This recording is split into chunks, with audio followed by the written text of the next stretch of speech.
looking for? That splinter you're holding came from Mr. Baoki's neck, but it didn't come from the broken window. Where did it come from? It's greenwood, fresh from a living tree. What? Excuse me.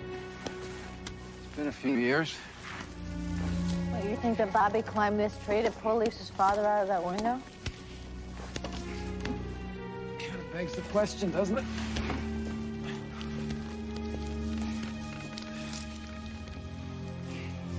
Hey, Scully, is this demonstration of boyish agility turning you on at all?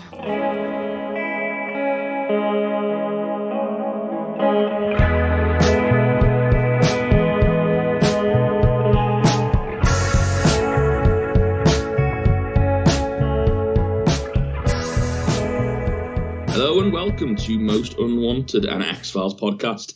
I'm Chex, joined by Luke, and we are going to be talking about some X-Files today. How are you, Luke? Tired, for be honest. Very tired. Oh dear. Yeah. Why are you so tired? What's going on? Do you know what? I have no idea. But like the last few days, like usually, the way it is in our house is Tasha will want to go to bed and I'll go with and sort of just read or whatever, or watch them on the TV. The last sort of 4 or 5 days, Tasha will be like, do you want to stay up? And I'm like, no. And it's like, it's 10:30. I'm like, what's happened? I don't know what's happened. Christmas and New Year's hit me hard, I think, where I've just been like, I don't know what it is. I'm just exhausted all of a sudden. But yeah. Oh dear. Yeah. Going into this New Year sleepy. Yeah. So I suppose that's a good thing. We should wish everyone a happy New Year.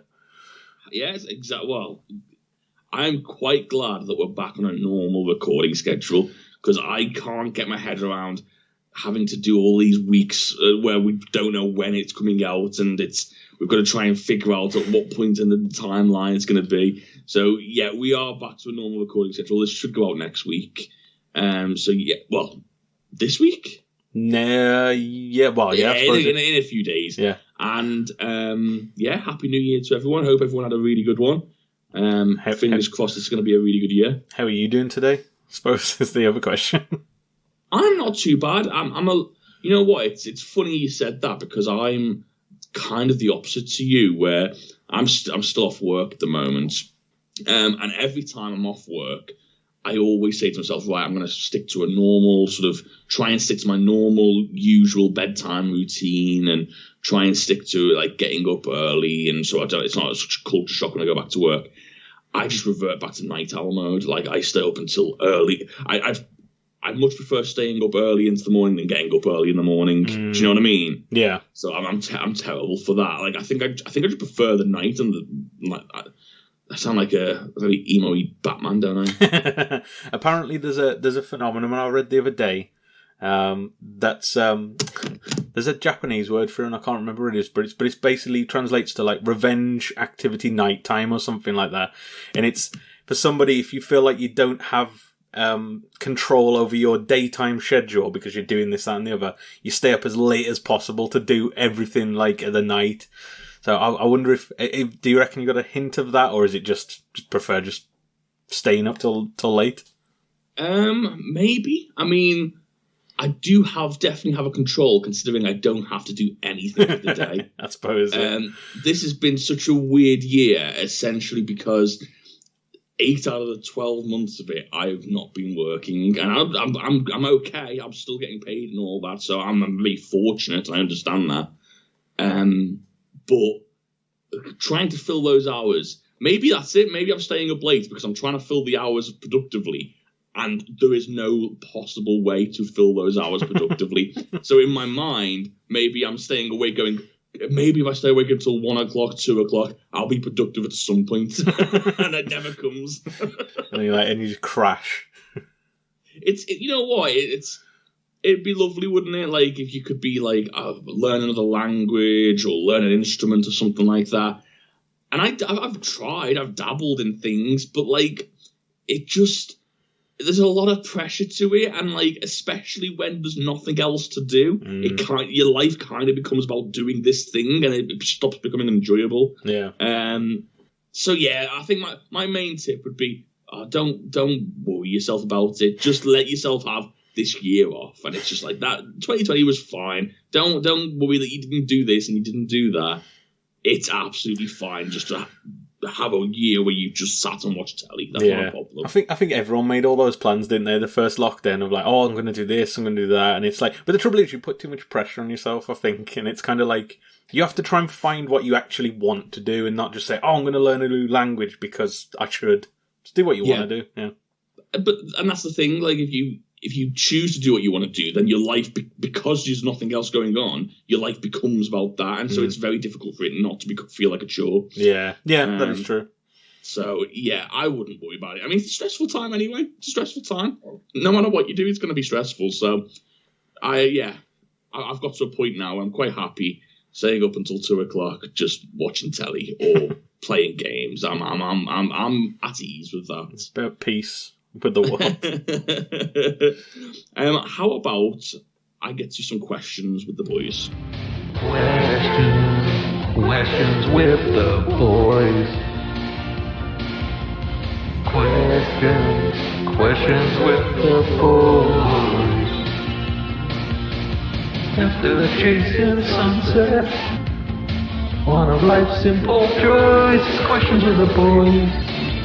So, Luke, speaking of our daily routines and sleeping habits, what's the first thing you do in the morning? Do you have a morning routine? Yes, to a degree. I set my alarm like 15 minutes early than when I need to actually get up, just so I have time to sort of, and this is probably the worst thing in the world to do, but I know a lot of people do this, and maybe this is the 2021, I should try and get at this routine. The first thing I do in the morning is I check like Facebook, Twitter, Instagram, and the news, which is probably the worst thing to do as soon as you're into the world, is get bombarded by bad news. But that's usually what I do. And then, go eat some breakfast, get ready, and that's my day. But that's so you're a breakfast eater? I am, yeah. I wish I was a breakfast eater, I can't touch food for like the first hour, 2 hours after I wake up. It literally makes me sick. Like, I don't know why. I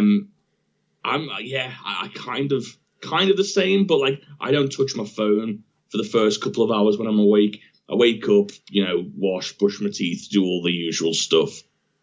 And I kind of just like to be in my own little head. Like, I don't like to be disturbed. It's just like, I like to just relax into the day and just not touch anything. And then eventually I'll kind of just morph into myself. I'm like a caterpillar. I like just morph into the butterfly that is me throughout the morning. Sort of, I don't touch my phone and I don't eat. I just kind of, sit there maybe. When I used to go to work, when we used to go to work, like it's a prehistoric thing to do. Back in the old days. Me and my wife both work at the same place, and she drives there. So I'd kind of just sit in the passenger seat, just sort of in my own little world until we got there. Once we got there, I've woken up. You must have been great conversation in the morning. I'm terrible. That's why she's allowed the car radio. Like, when on the way back, I'll put my music or podcasts on. I don't touch it in the morning because I know it's just not fair. I'm not good company anyway, so. Well, there you go. And on the flip side, what is the longest you've ever stayed awake for? The longest I've ever stayed awake for? I think you were there for this. I remember vividly, we had we camped out in one of our friend Jamie's back gardens. This was when we was kids. It wasn't last week. Yeah. We must have. Well, I mean, there's many rules preventing that now, but we must have been 14, 15, back when you could actually do this. If I did this these days, I would be dead. Maybe earlier. Yeah, I'm not sure. I think 13, 14, around about that time. Something like that. But I remember we stayed up for as long as we possibly could because we just thought there's no point in sleeping. And then I don't know how many of us it was, but we decided we'll just get an hour of sleep before we had to go to a town near us because we were going shopping as well that same day. And that was the worst idea. We should have just stayed awake because I remember walking around the town just absolutely dead to the world, not knowing what I was doing. We just sort of were, awful. That's the first time I fell asleep in an upright position at that time. Yeah. I vividly remember getting back to mine I bought a game, and I remember what game it was. It was Star Wars Knights of the Old Republic 2 on Xbox, and it didn't work. It was a dodgy copy. And as I was installing it, I was like just leaning against the wardrobe, and I literally fell asleep. I was that tired. It was horrendous. Wow. Yeah, that's the only time I can remember. There might have been another time, but that's the one that sort of sticks out in my head.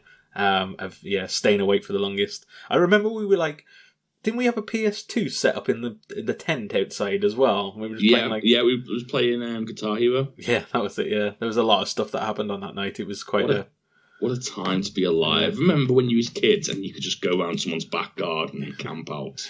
Yeah. Well, I mean, you can't do that as a 28-year-old man, can you? 29. No. It'd look very suspect if we did that. Yeah. Well, I think that's mine as well. I think that was the longest I've been awake. But I don't think I slept for that hour. And I remember, I can't remember. I think we'd met up in the morning as well, because I remember it being a long, long time. It was like almost 2 days that we was awake. Yeah. It's just not fun, is it? No.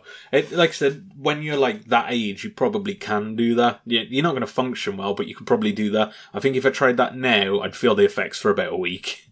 Yeah. So yeah, you really would. So that was something I'm happy to have said I've done in my past, and I'll leave it in my past.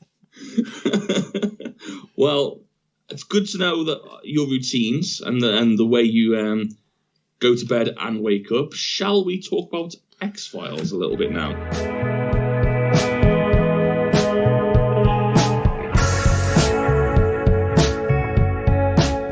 This week we're going to be talking about Season 5, Episode 9 of The X-Files.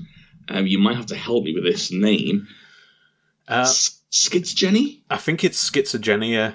I did Schizogeny or something like that. I think I listened... Before we started, I loaded up... Do you know those pronunciation YouTube videos? Yeah. I loaded up one of those because I was like, I should probably get this right. But yeah, I think it's called Schizology. God, that's hard. See, now, the only reason why I said schizo is because isn't that like a slang term for like... Schizophrenia, Schizophrenia, yeah.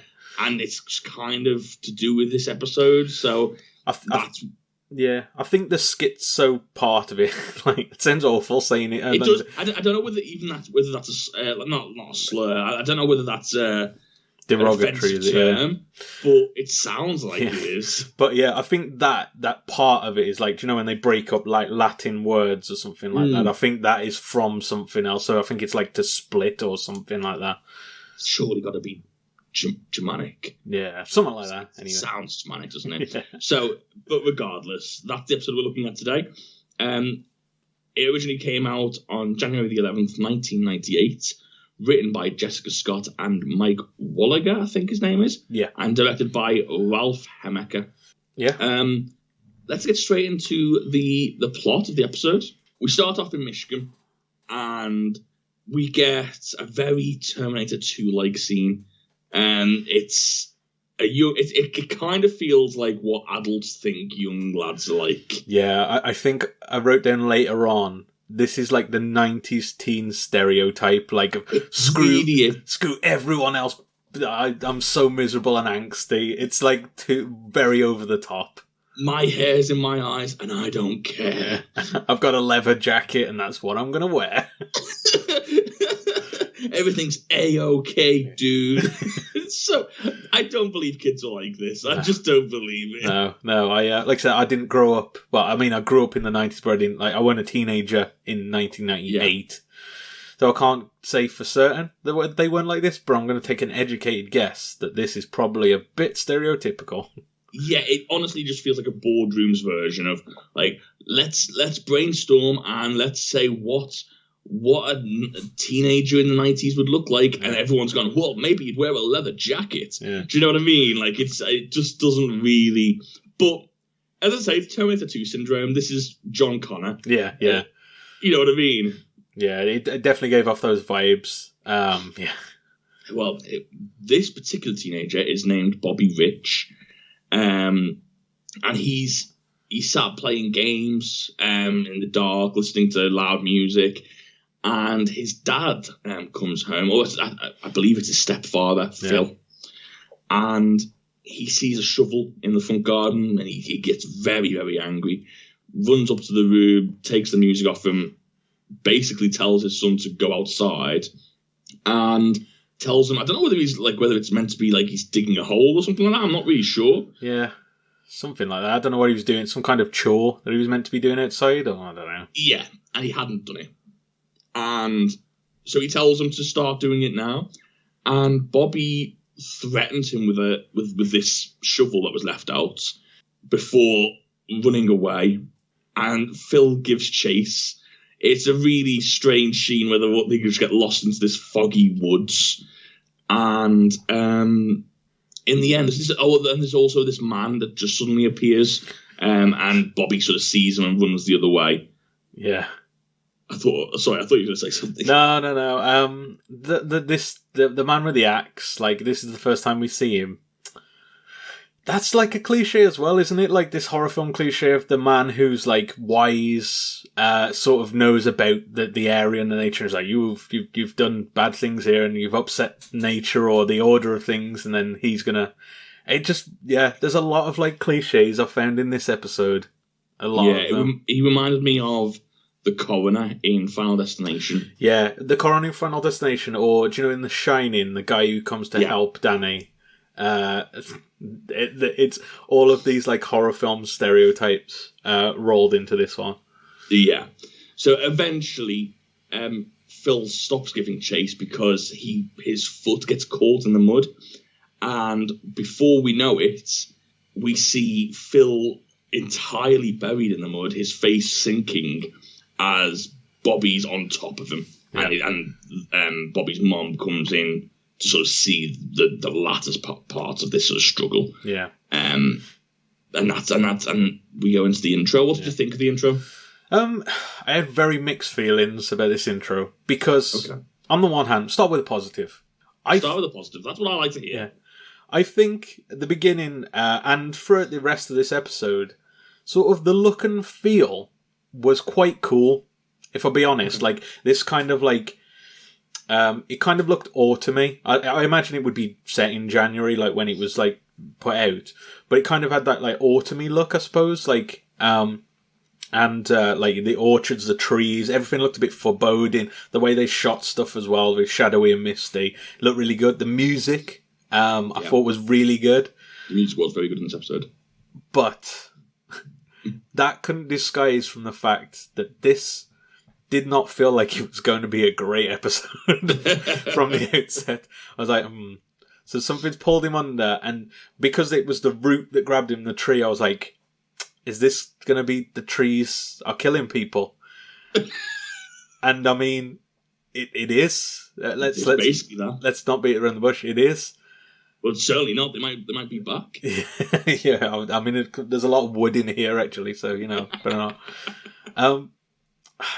That's a difficult story to tell convincingly, you know what I mean? And instantly from this bit, I was like, ooh, this could be a stinker.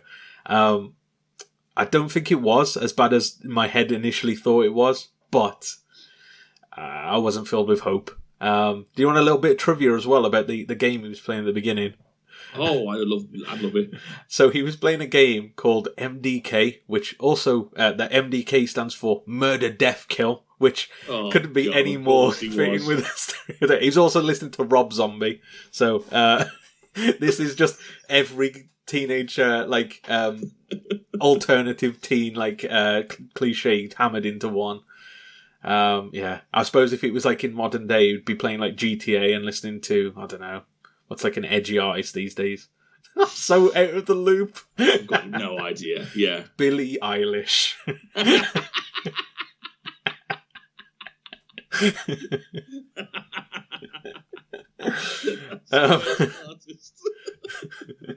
But is that what the cool kids listen to? But anyway, so there was a bit of that, and yeah, as I said, I had some mixed feelings towards this intro.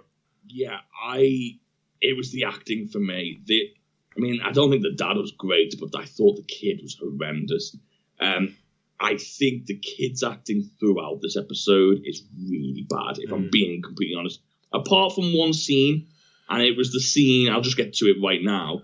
It was the scene where Mulder's interviewing him later on and he breaks down. And I thought he was actually really good then. And I thought to myself, well, maybe all those other times he's trying to act the cool kid, or he's trying to act the sort of like he's not bothered by anything. And so maybe he's a really good actor, and he's like just not a good actor. His character's not a good actor. Do you know what I mean? Yeah. I think I'm giving him way too much credit. Potentially, yeah. Looking at his IMDb, I think he happened to sort of have a really good scene, maybe. So yeah. Looking at his IMDb, I don't think he's won any Oscars. So yeah. No, I don't think he has. Yeah, it was fine. I just thought it was very melodramatic. It felt like a soap opera a lot of the time. Yeah, and that's the kind of like sort of feelings I had between the two. Like I said, it looks good, but I feel like a lot of the script and yeah, I didn't notice the acting as much, but like talking about it, yeah, I can see where that's coming from as well. I feel like that's what let it down is like the script and the acting, whereas like. Yeah. Everything in the background actually looks kind of cool, but heyo, we'll see how we feel by the end. And X-Files has a history of that, not the bad acting. I should clarify. I think they've nailed the setting and the surrounding part of it because there's very rarely an episode where it doesn't look like it's really wonderfully shot. Yeah, like they know what they're looking for when they're looking for the setting, and they tend to nail it. So I think no matter what happens, they've always got that to fall back on. Yeah, do you know what I mean? I'd say they when I was watching it, like I did think that the production values have definitely stepped up, like season over season, and it does always look good. But yeah, I feel like. Every now and again, you're going to get a stinker of an episode in the way that it's sort of presented. Less so in like the actual presentation, and more so, in the content of what's in it, I guess. Well, let's dive into the episode a little bit more, see whether we can we might change our mind when we're talking about it, but I think we're on the same wavelength. Yeah. Mulder and Scully turn up to investigate the murder or the death, and Scully basically managed to siphon, I think it's 12 ounces of like mud out of this guy's lungs and stomach. Yeah. We learn that he was put into the ground vertically, so 6 foot hole was there, and that he fell into. And Scully thinks that it was Bobby that lured him into maybe a pre-made hole, and then the water just sort of basically made the mud fill the hole in. Yeah. And Mulder's not buying it. He says, I thought that must be a lot of rain. Like, how is that even possible? He's already on the verge of saying, well, I think it's something to do with the nature around this place. Yeah. As I say, he doesn't go too far as to like suggesting anything yet. We wait until he gets a bit of evidence before he goes into that. But he's just not convinced from the outset. And yeah, I mean, from what we've seen, like it looked like at the beginning, Bobby was trying to help his dad out of the hole. So it's definitely not done it on purpose. I never got that feeling at all. No, I didn't either. I think they tried to sort of make it a little bit ambiguous and not let you know, because they did show it the same scene later where it was obvious he was trying to help him, and it was different. But I never really got the sense he was trying to kill him either. I thought it did look like he was trying to help him out of the hole. Yeah. But of course the agents don't know that. They do visit Bobby and his mother. I believe his mother's name's Patty. And they visit them, and Patty says that she doesn't think there was anything wrong. Obviously, they didn't have the best relationship, but they was fine. Like, they didn't want to hurt each other. And she doesn't believe, when she got there, she said it looked to me like Bobby was trying to help him out of the hole. And when they talk to Bobby, he's kind of just dismissive, maybe, is probably the best word. Yeah. Like, again, typical teenage angst. He's just, he doesn't really care, he doesn't want to be there, doesn't want to talk to them. Would rather be anywhere else but there at the time of the interview. Yeah, I mean, every interview he's in, apart from his final one, I'd say, he's very, just like difficult to sort of talk to because he's giving them nothing. He's like, yeah, whatever. And like, that kind of like that teenage kind of attitude, I guess. Like he's too cool for this, even though he's too cool for what is probably going to be a murder sentence if he doesn't sort his idea. Yeah, I think Mulder puts this best where Mulder says to him that he believes him and he wants to help, but Bobby's not helping himself. No, exactly. And Bobby needs to help himself because he is actually in a lot of trouble. Mm-hmm.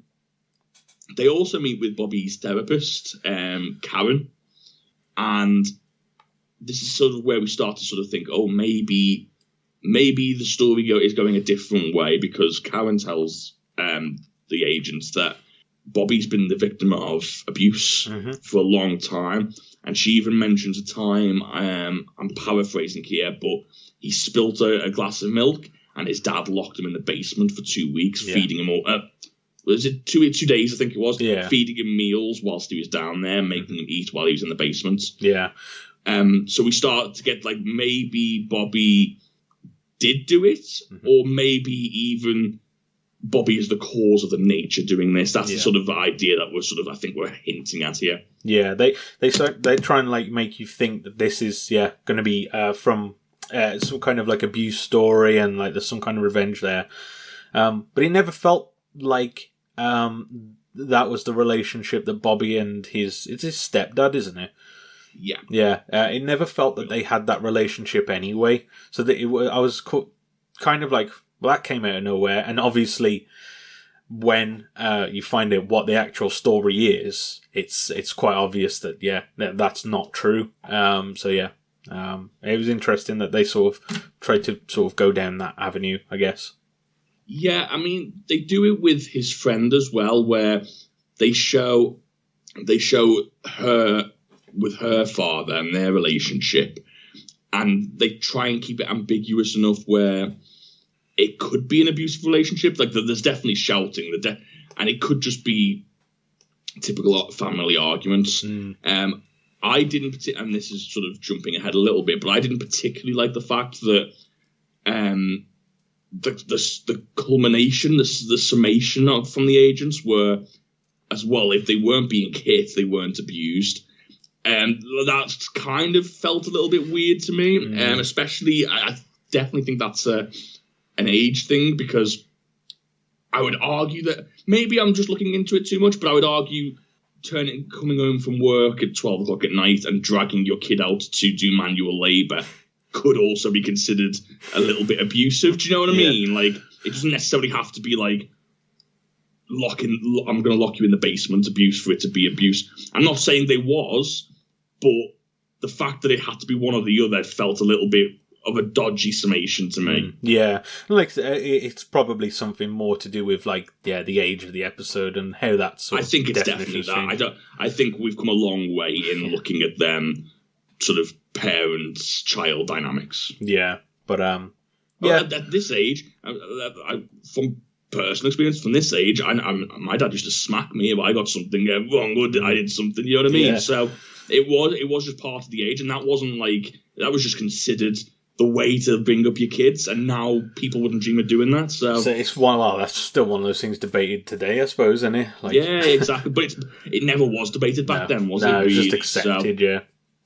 I don't blame the episode. It's just, I think in today's day and age, it kind of left a bad taste in my mouth that it was like, well, you like, Mulder's talking to Bobby at one point, and he's like, he never had that sort of relationship with you. He never locked you in the basement. You loved each other. It was like, it felt like, well, you never got smacked around and like beat up. So like, it must have been a loving relationship. It felt like it had to be one or the other. Do you know what I mean? Yeah. But then again, I suppose getting that into a TV episode, maybe they were just going for the more black and white. Yeah. So there's no ambiguity. It's just easier to digest, I guess. Yeah, exactly. But I did want to mention that because when we do come to it, I didn't want to feel like really callous of going, and it turns out that he wasn't being abused at all and he was very loving relationship. he was a liar. Exactly. Yeah. Exactly. Yeah, it comes across a bit harsh. Yeah, it does a little bit. So yes, we've gone way off track there. that's speaking to the therapist. And she seems very edgy, but I think basically at this point I kind of saw it as she thinks Bobby's done it and she's trying to protect him and justify his actions. Yeah. That's the way I believed it. But Mulder still doesn't buy it. Mulder believes Bobby was innocent, and despite Karen's testimony, he's convinced that he's out to try and prove it. Yeah. And it is also during this time where Scully has a few encounters with the guy with the... Is it an axe or a shovel? Axe, I think. Yeah, I think it's an axe, yeah. Scully does have a few encounters with him, and he's basically just being creepy and just standing around and just sort of watching them from afar. Yeah. He's the red herring of, oh, this guy's creepy and then it turns out, oh no, actually he's the guardian spirit, basically. I don't really... It is a bit of a confusing episode, I've got to say. Yeah. Like, it doesn't really... When they've ironed out all the details, it's not a straight line. No. You've kind of got to make a few leaps. Yeah. There's a lot... Like I said, it's a weird concept to start with, and the fact that it's not easy enough to sort of explain kind of makes it worse. Yeah. And there's all these cliches and stuff like that, and it just kind of feels a bit like... have you ever seen like a film on like the Horror Channel or something like, and it's a horror film you've never even heard of, and it's like, oh, this is kind of like schlocky, and it kind of felt that, you know what I mean? Well, we get to see a bit more of Bobby now, Yeah. and he's in class with his friend Lisa. But just before class, he basically confesses to the murder. Yeah. But he is doing this thing where he's obviously an outcast, he doesn't fit in, and he's using this sort of newly found attention on him to sort of try and get a little bit of respect, to stand up to people. Yeah.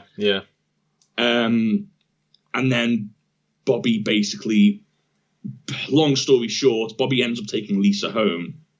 And Lisa seems a little bit scared of him, doesn't really know how to feel about all this. But then Bobby turns to her and says, well, don't worry about whatever's going on in your life. There's a way that you can stop this. And it turns out that Lisa is in a sort of an abusive relationship, or what we think is an abusive relationship. And we see the father watching them come home and berating her for even hanging out with somebody. Just shouting at her as soon as they come in, just being very controlling. But as we find out later, it's not abuse. There's no way it's abuse. Nah. He didn't stab her, so it's not abuse. No. It's sort of, I think it's that kind of overprotection is from the dad there. I don't know if I can understand it, considering he has just been accused of murder. Let's just put this out there.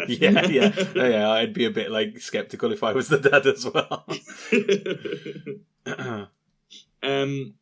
And then so what Lisa does is basically, I don't really know what happens, but basically her father, I believe his name is Eugene, just gets pulled out the window whilst Lisa is watching him.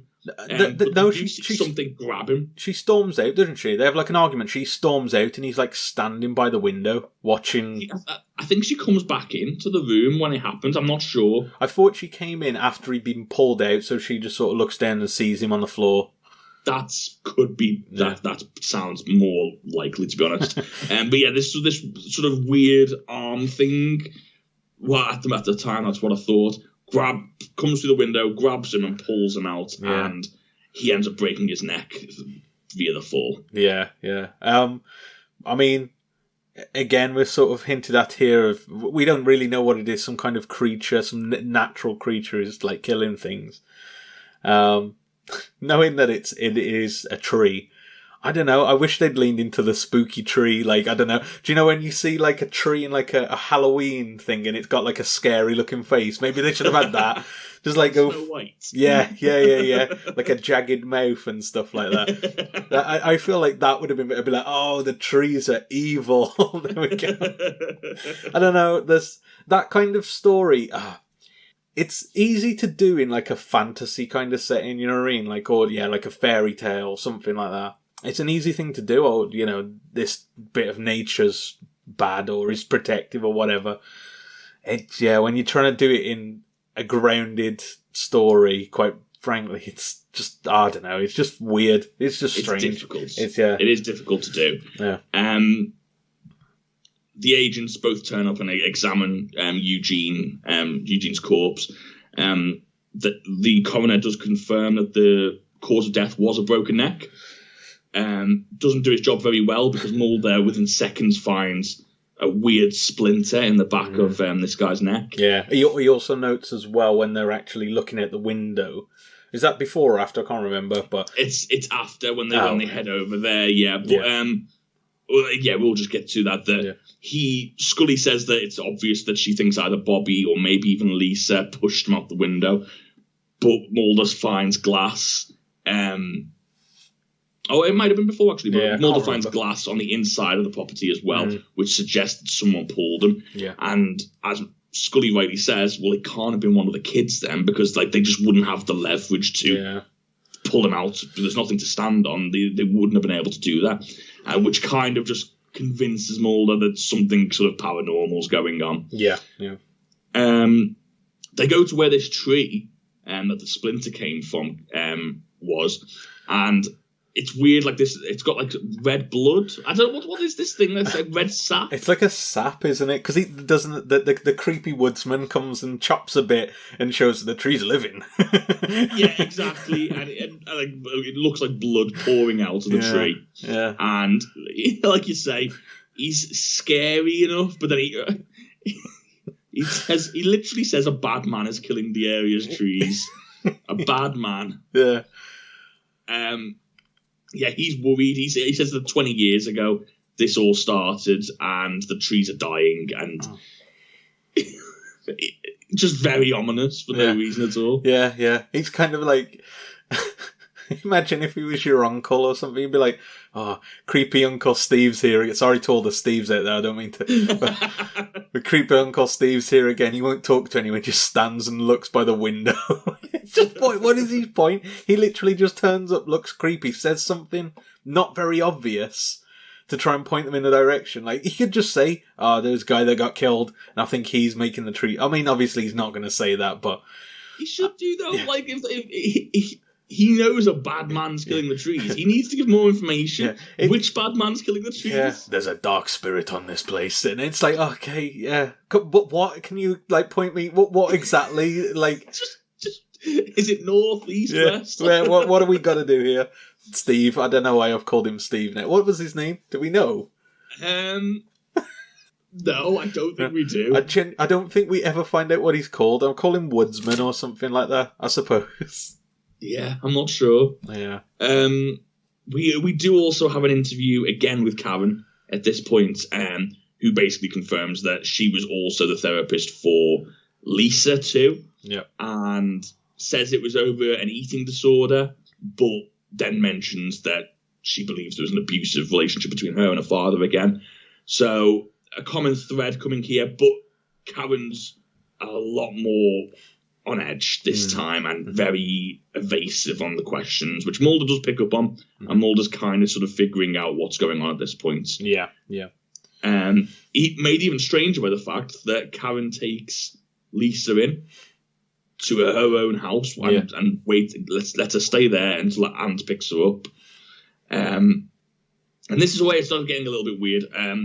Lisa, while staying there, overhears Karen in an argument, and she sort of walks outside and sees what I think she sees Karen, but it's not really made clear, talking to the cellar. Yeah. And then once she goes away, Lisa goes to investigate and then finds a corpse. But then we hear a man's voice calling her nosy, saying you're just like her, and then locking her into this thing. But like this, we see. It's hard to say. Honestly, the worst thing, I'm going to put this out there right now, the worst thing about X-Files as a whole, it's too bloody dark. If I'm watching this with any light around whatsoever, I cannot see what's going on at all. I had to rewind this 3 times because, as the music hit and went, ding, and I knew something had happened. I couldn't see anything. What was she looking at? See, I watched it at night, and I still couldn't. I didn't know it was a dead body. I just thought it was some kind of like tree thing in the corner. It's just you hear, and I was like, oh, it's some kind of like natural thing. I don't know. It's too dark. Yeah. I'm gonna say this right now, and you know what? It's gonna be controversial. I don't care. X-Files is too dark. Literally, just lighten it up sometimes because I can't see what's going on. Honestly, the best horror episode we had, Home, had some horror scenes in broad daylight. That's what we need. We don't need to be in pitch black. Yeah. Just show us the body. And you know what? Thank God for the music, because if the music hadn't have like sort of reached a crescendo at that time, then I would have carried on with that scene, thinking that, oh, she's just in a dark room, and I wouldn't have had a clue that she'd see anything, because honestly, there was the time, I had to turn all the lights off. I couldn't see what was going on. No. A nightmare. So, yeah, I've mentioned this a few times, and quite frankly, I've reached the end of my tether loop. We've got to make a stand. Do you know what you should do next time? Put the contrast up 100%. It'd be like, when it gets to daytime, your eyes will be blinded, but you'll be able to see in the dark. Yeah. Oh, God. Oh, I'm sorry I blew up like that. That's just... It's been eating away at me for a while. And... Oh, God, this scene really annoyed me because I just couldn't see anything. I feel like that's tempered the feelings of the episode as a whole.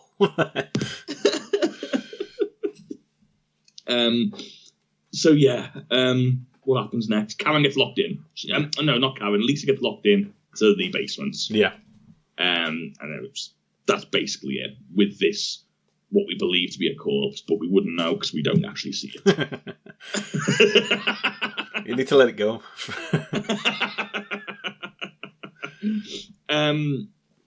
We start to get into like very convenient territory here where information just starts spilling out and we don't really know where it comes from. It just sort of starts to happen. Mulder finds out that Karen's dad was also abusive, and that he was also found in the mud, murdered or an accidental death. Yeah, he disappeared, didn't they? They said he went into the mud and they never found his body, I think they said. No, they found his body. They found it, yeah. Yeah, because they buried him, but he has a suspicion that the body won't be there. Yeah. It was like 20 years ago, it really is one of those where it's just very convenient. Mulder just comes and goes, oh, look at all this information I've found. Yeah. No indication as where. But Mulder, this gives Mulder reason to suspect Karen, and he starts to dig around and literally dig around. He goes to the site of a father's grave, digs it up, and when they open the coffin, it's just like roots, tree roots, and it looks like those red roots as well. It looks like the same roots that we've seen before. I was quite weird to say excited by this, but we've not had a grave pull in a while in X-Files. It was like it was like quite a common thing in like earlier episodes, earlier seasons. I remember the very first episode had them pulling a grave.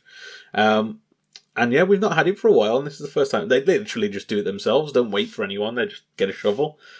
Yeah, well, Scully says to him, doesn't he, that like if they find any evidence, it won't be admissible because they've not asked permission to do this. Yeah. But Mulder kind of goes on his instinct and says, I don't think it will be admissible anyway. Yeah. Mulder's kind of like a kid in a sweet shop in this episode, because there's a lot of times where he's jumping in holes, digging up graves, and he's always got a smile on his face and a joke. He's just, he's in his element in this. He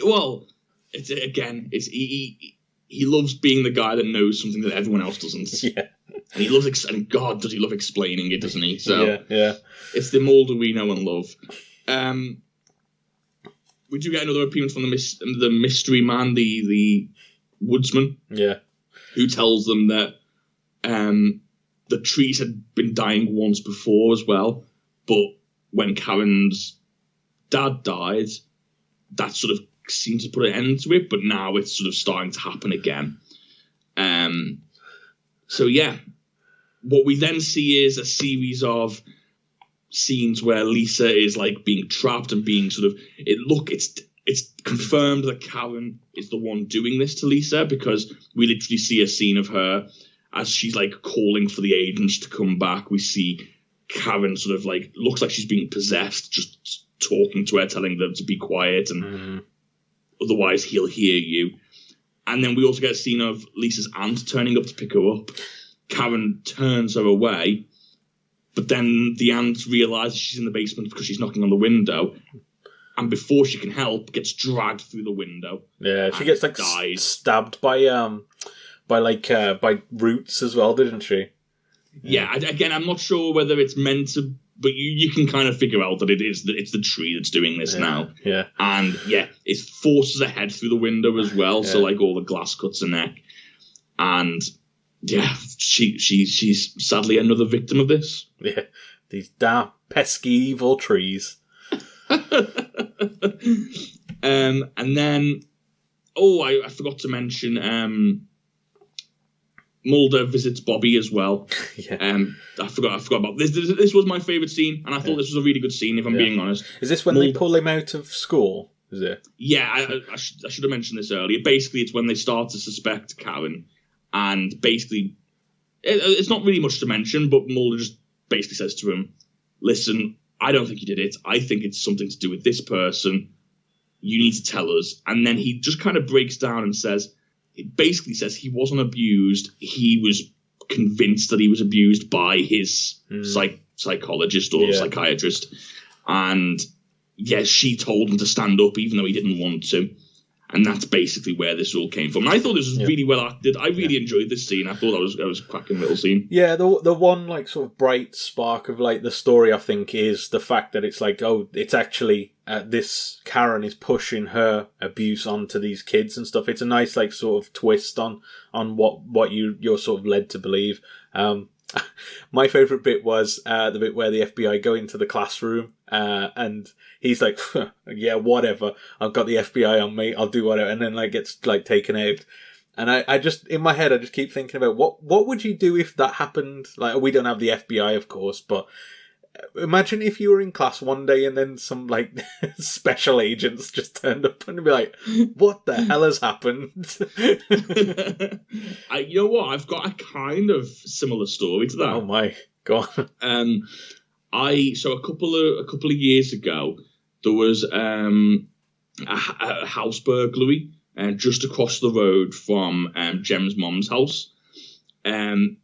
And we was pulling up as it happened. We saw the guy run away, and for whatever madness that went through my head, I decided to chase the guy. But long story short, I was at work, and I get a call from the police, because obviously we went and gave statements and stuff like that, and they said, we'll be in touch, and I get a call from the police saying, you've got to come in to try and identify. We think we've caught the guy. Come in to identify him. Can you come in at 4:00? Now, obviously, I work till 5. And so I was like, I went up to my boss and said, I've got to go.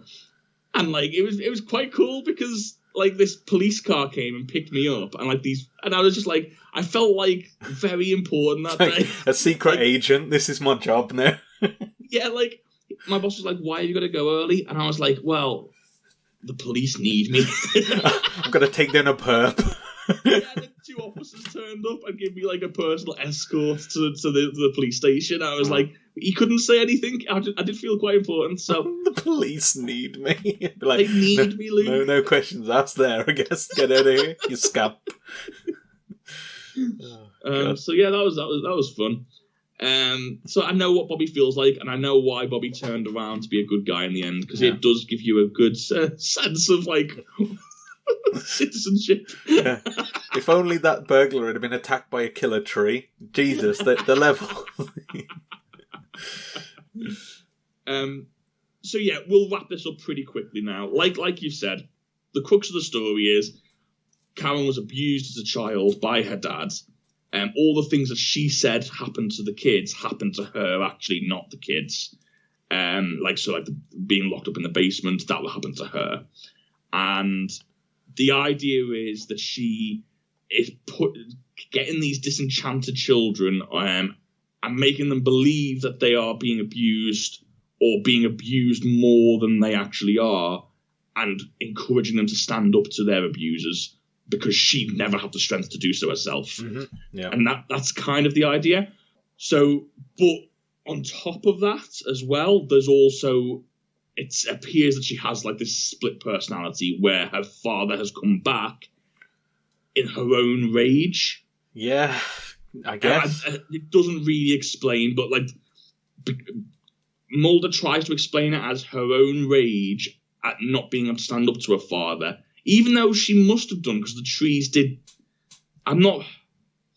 Basically, her own rage takes on its own living entity, and the entity it takes on is the role of her father. So she's kind of playing both, and this all culminates in her trying to chase Bobby down, and the agents find Lisa and help her out, and they also find the corpse as well and sort of piece it all together. She's chasing Bobby down, she's trying to kill him, and Mulder gets there as well. Mulder's going down into this mud pit with Bobby, and he realizes what's going on as well. He's saying to Karen, like, you've got to stand up to the guy, you've got to stand up. Sadly, Karen can't. She doesn't have the strength to, but it's okay because the woodsman biffs her on the back of the head with an axe. See, I thought he decapitated her.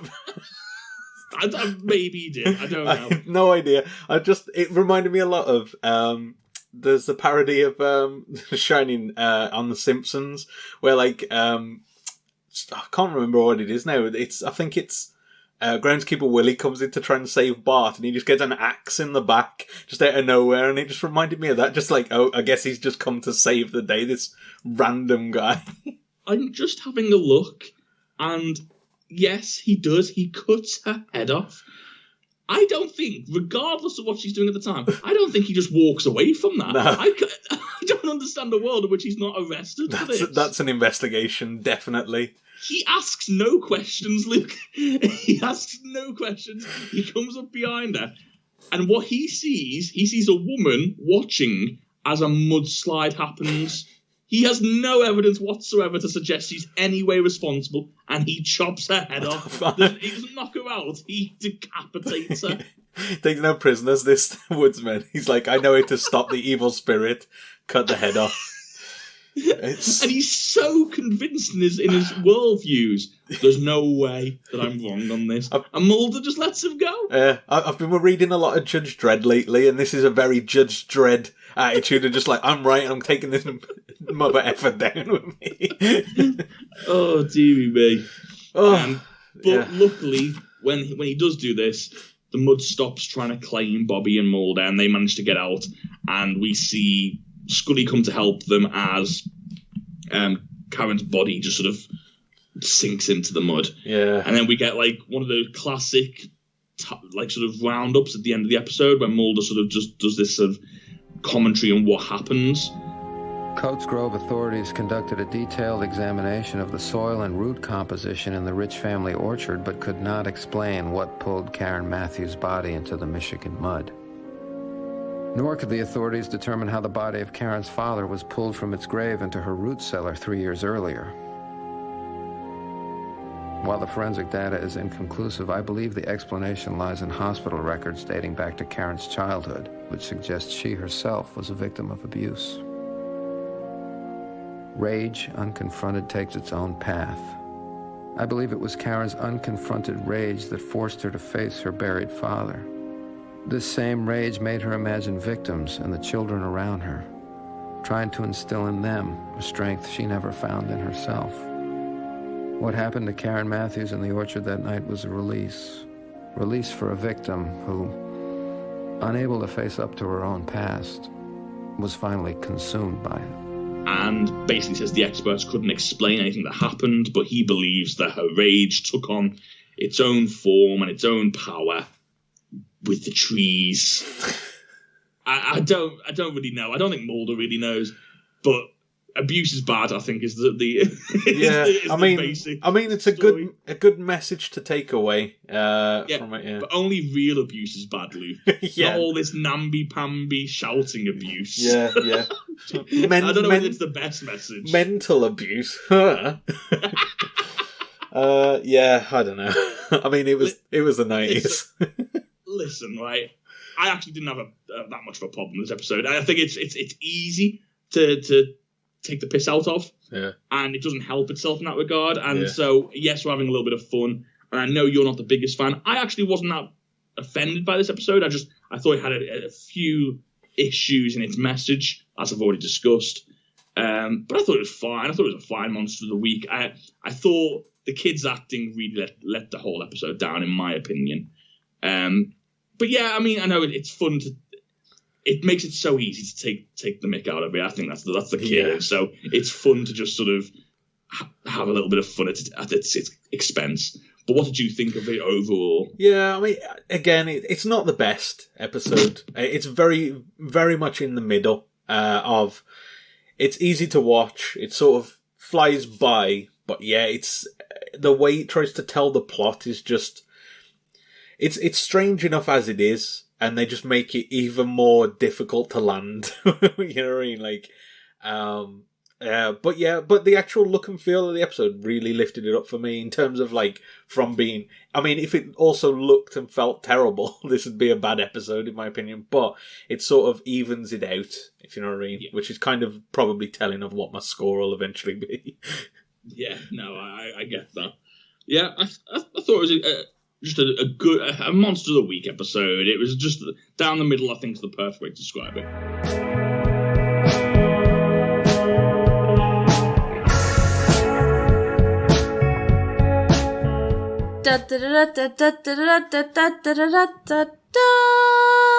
Luke's production notes. So this might explain a bit about the episode as a whole. Due to Scott and Walliger, who I think are the two writers, due to it being their first ever episode of the X-Files, Schizogeny took a long time to write, and according to executive producer Frank Spotnitz, went through many, many incarnations and versions. Due to the episode's plot and setting, it became sardonically known as the Killer Tree episode among the cast and crew. Yeah. Yeah. Yeah, I can see how that would make sense, yeah. So yeah, I feel like when it's their first episode, it's like, it does scream of a bit of what's the word? Immaturity to the script, I guess. Like that seems insulting, but like kind of like they've not worked out the style yet, I guess. Yeah, it feels to me like they had an idea and then they just sort of went backwards from there. Yeah, and I don't think the trees was the idea. No. I feel like they had this rage of an abused child idea that they wanted to tell, and then they kind of had like this tree thing that was a sort of a conduit for it. Yeah, and it just doesn't really work that way. No. I mean, yeah, that's what we got anyway. Yeah. Apparently the episode's title is a biological term for the creation of cavities by separating out existing cells. Okay, interesting. Yeah. A bit on the casting. Chad Lindbergh was cast as Bobby Rich, and when the episode was being edited, there were worries that his delivery was not pronounced enough, so many of his lines were later dubbed in the studio.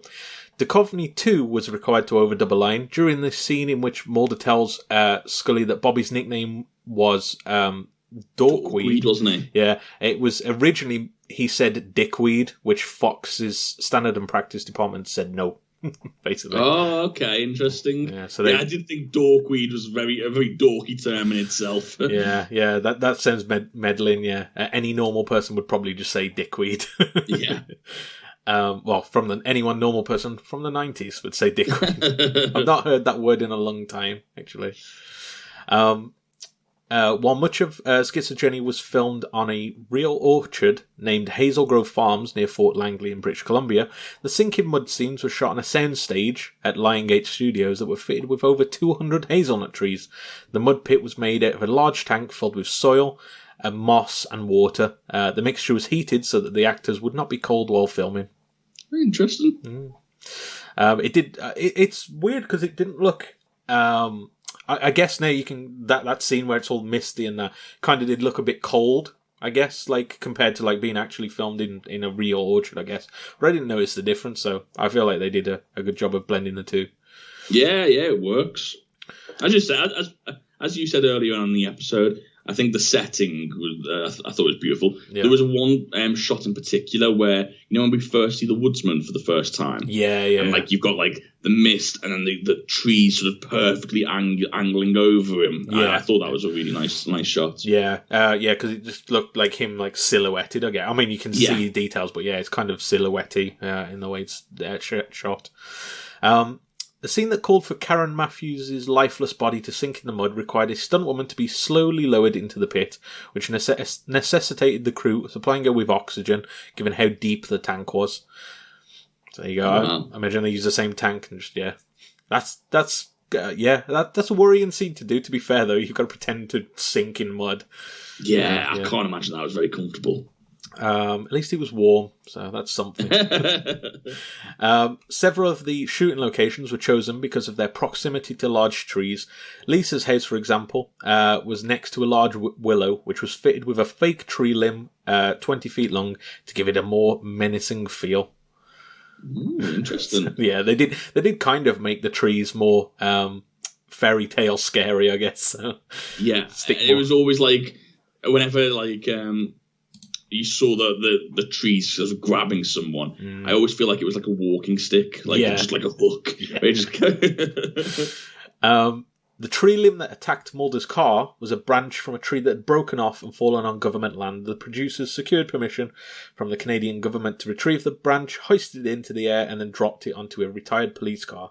After the stunt, the series car coordinator, Nigel Habgood, refurbished the car, and it was later used in the episode Kill Switch.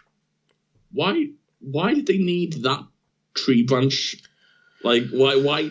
If it fell on government land, just let it go. Just find another tree branch. Maybe it's specifically they can't cut a tree down to use. So maybe they had to just try and find one. I don't know. Okay, interesting. I don't know if that's actually true. I don't know if there's laws against that, especially in 1998. So I don't know, but maybe it was something to do with that. Could be. And finally, Mark Snow, the composer for the series, was particularly proud of the music he wrote for the episode, which he felt complemented the dark, wonderful aura of the episode. Which is what you said earlier. Yeah. The soundtrack was really good, and I do agree with that. It was stellar throughout the episode. Yeah, I did quite like that. But shall we see what everybody else thought of the episode? It stinks.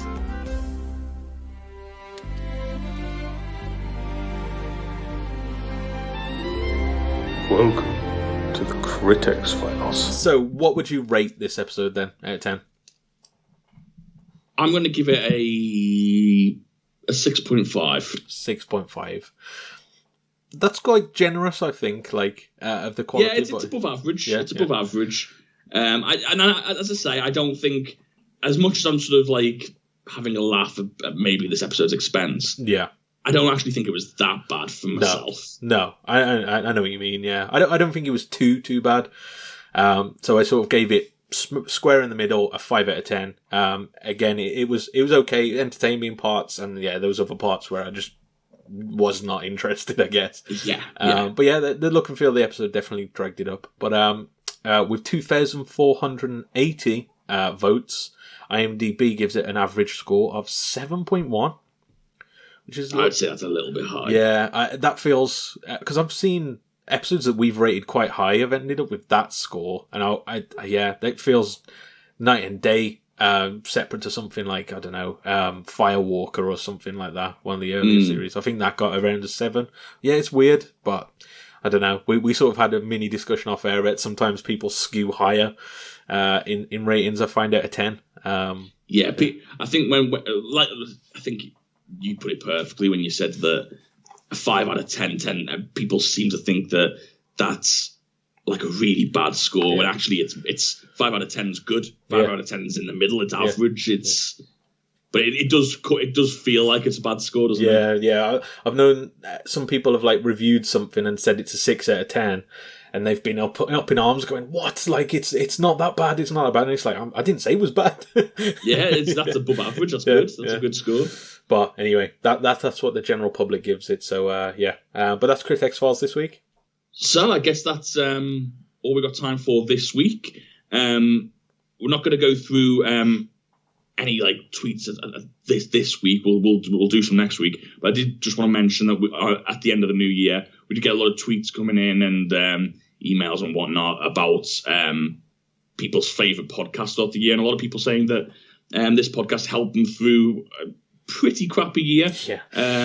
And so, yeah, we just want to say thanks to everybody for getting in touch. It does mean a lot. And, yeah, it gave us an excuse to keep in touch and sort of keep talking and keep sort of having a chat every week. So we got to be thankful for it ourselves. Yeah. I mean, it's one of those things that, like, especially as you mentioned yourself, it's sort of hard to keep schedules keep a schedule when you're not working. It does keep you that drive of, at least we've got this, and we mentioned other stuff that we do as well, like on sort of a schedule. And it's I'd recommend to anybody else, if you're sort of feeling a bit listless, try and find something you do every week or something like that, and just stick to that, because at least it gives you that drive every week, I suppose. Yeah, without a doubt, it does help, and we do appreciate it. Please keep on getting in touch. You can search for Most Unwanted Podcast or Most Unwanted Pod on pretty much any social media platform. You'll find us eventually. But yeah, keep getting in touch. We love hearing from you, and we're glad that we're making even a small difference in people's lives, and that does mean a lot to us. Yeah. But yeah, hope everyone had a really good new year, and we will see you next week for episode 10 entitled Chinga. So yeah, we'll see you then. Goodbye.